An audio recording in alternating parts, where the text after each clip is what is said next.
Hi, guys. How do you like your fuzzy flip-flops? I'm loving the fuzzy flip-flops, you know. Camp's over, but gotta stay comfortable, man. I gotta keep his heart out there, so trying to be comfortable, man. Everybody has had high praise about Mac. What are your thoughts as your quarterback, starting quarterback this year, his progression from start of camp to now as a season really QB1? Yeah, congrats to him. First of all, it's a big accomplishment. But with just what I've seen through camp and these last few days, he's locked in, he's poised. He seems ready for the moment. So I'm excited to be a part of it and play my role, man. You know, we got a little connection already, so just plan on growing that and all in the room. Just keep it growing, and we'll see where it goes. You notice any difference from when he was named the starting quarterback and maybe just get locked in that, you know, that this is his job now? Yeah, man, that's a good one. Yeah, I mean, for anybody, I feel like you could name the starter. It's a different kind of urgency. You know, you can't mess up. You know, you're the only way is down. So for any starter, I think you feel that pressure. But he was built for it, man, since Bama. So I think he's more ready than anybody really knows. Kendrick, do you have to avoid trying to do more playing with a rookie quarterback? I would say, nah, it's almost just doing your job, you know, the best way you can. Like I say all the time, if I get open as fast as I can, you know, the easier to throw for him, the easier his job is. So it works as a whole. You know, if the O-lineman ain't doing his job, then it doesn't work out the way it's supposed to. So I would say, not just doing your job at the best you can to help the team as a whole. We're accustomed to watching you and Cam before practice, you know, with a lot of energy, a lot of dancing out there at times. Yeah. How much will you miss him, and what does the team miss in not having him? Yeah, man, his energy will definitely be missed, man. But, you know, it's just a business, man, part of the business. And it's nothing against nobody, never personal. And it was just the best thing for the team. But hopefully he does good, and I'm definitely going to miss his energy, man. You know, it's unmatched, bro, as we all know. How are you guys trying to make up for that as a group? Do you have to make up for that? I think, yeah, just finding your own energy. I definitely have my own energy, definitely have my own mindset, the way I go about things, you know, and we're all different. You know, some people don't go that way. Some people listen to music, be quiet. So it's just different guys in the locker room, and we all connect different ways. So for me, I just keep my energy high and help other guys get their energy up if it's down and stuff like that, being a good teammate. So. How do you put everything behind that happened in training camp and for you personally and get yourself ready for the start of the season? Really just focusing on what I messed up on, mistakes, really applying them to what I'm going to be doing in the game. Coaches putting in new plays for that team we're playing. So specific details that we have going against, you know, the Miami Dolphins or who it may be. So it's less of training your body, is more of knowing coverages, knowing what they do and stuff like that. There were times probably where you took the ball from Cam differently, and there's times probably when you took the ball from Mac differently. How hard do you say to yourself, okay, I got to mark that down, this is how I took it from Mac, and I got to make sure I kind of accentuate that? Yeah, I mean, I don't think it's really different. I would say it's the same, you know, seeing the ball come out, running a good route so I can catch the ball as easy as I possibly can. Well, I would say, because football is football. It comes in the same way. Just making the easy window for my quarterback getting open is, I would say, makes it all the same for me. Kendrick, do you feel like you're at a point in the offense with the playbook that you can play fast now and aren't necessarily thinking out there as much? Yes, for sure, man. Definitely way more comfortable. It's slowed down for me a lot. Like you just said, training camp that's what it's for. Like adjusting from that to now.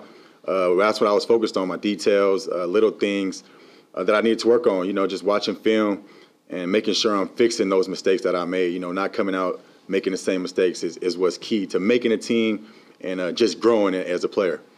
Kendrick, we've heard a lot about Max just kind of grasp of the offense and being able to change plays and know what the defense was doing. Jalen was even talking about it. What's an example to you where that kind of stood out of like, okay, he's not any rookie with what he's seeing and how he understands the game? Anything in practice? I would say the 2-minute for me with Mac. You know, he just seems so relaxed, making his adjustments. We're moving fast, but it's slowed down. So he's just seeing it well, and that's what's key. You know, he's making the right reads, going through the progressions well to get to the open person, because sometimes they might double over here, Jonnu, and then this is open, so he has to see that and know to come to the one-on-one, or just the adjustments he's been making. I don't really, you know, Josh sets up to change plays, but for him to see what's going on to make the play change is what's key, and he's seeing it well. So he's putting us in the best position to make the plays. You mentioned Jonnu. How does having him and Hunter, two really talented tight ends in the same offense, how does that help you as a receiver?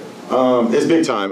Like I said, we're kind of unmatched. You can't really double anybody. You can't follow anybody in a certain way. So that's big for any team. You know, like I said, if I'm the number 3 read and Jonnu's number 1, and their focus was to double team him, then the opportunities are big for the backside. So as guys like working on my technique, making sure I'm on top of all of us, making sure we're on top of our technique. So when he gets to that backside read, we have a nice window that he sees that he can get in there. So it's big to have versatile tight ends and impact tight ends. What's it been like working against the cornerbacks on this team this summer? It's been tough, man. I would say our DBs are pretty different than a lot of teams. You know, we're more aggressive, but it's taught me a lot about how to treat your team different than other teams. I've said that before, but they're more aggressive. So just adjusting when we have to practice against them, like today, was just different. I learned a lot about certain things I can do in my route going against my own guys than other teams. Because, you know, when you go against another team, they don't know what you're doing. They're less aggressive, and you got a little bit more room to do some things. But us, it's like they're all in our face trying to mess up the timing a lot, and you don't really see that too often. So I respect our DBs a lot. Kendrick, is it weird taking corrections or getting corrections from a rookie quarterback? That's something Troy Brown mentioned to us the other day, that he's confident enough to talk to you guys in terms of how he's seeing things. And it seems like even on the field, we see him and his receivers go back and forth a little bit after maybe there's a miscommunication. What is that relationship like, where he's obviously a younger guy? You guys have been in the league longer than him, all the receivers in the room. No, that's a good question. I mean, I respect any quarterback anyway. If it was Brian Hoyer or him, like, it's kind of the same thing. You know, he's the lead role. If I don't do something right and it doesn't click the way he needs it to click, then it doesn't show or the play doesn't come out as how it's supposed to. So I just kind of take any coaching, and my attitude, the way I work, you know, whatever I'm doing wrong, I want to adjust, I want to fix. So that's kind of how I go about it. And you know, no bad feelings or anything like that. You know, it's nothing personal. Like I said, it's all business, it's all work. And if I got to adjust or he has to adjust, then it gets coached in the room, and we find the way to work it out. So that's kind of how it goes. So, but my attitude always been just listen, you know, get coached and figure it out. You mentioned earlier about this being a business. How tough is this week with all the transactions to kind of stay not distracted? Just kind of focusing on, you know, what I'm doing, where I'm at present. If anything happens, it just happens. Like I said, part of the business.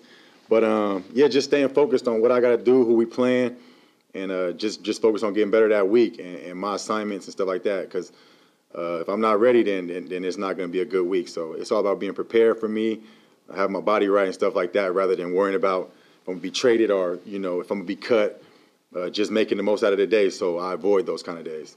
Kendrick, after a long camp, how excited are you that you guys are now getting ready for week 1? Yeah, man. It's just a dream come true for me, man. To get to this spot where I'm at, to be respected in a certain way in the NFL is a dream come true for me. You know, a lot of people don't make it to this stage. No bragging or boasting, but it's just a big accomplishment for me, and I'm ready to showcase why they picked me and stuff like that, and ready to excel in my role, man. So just excited.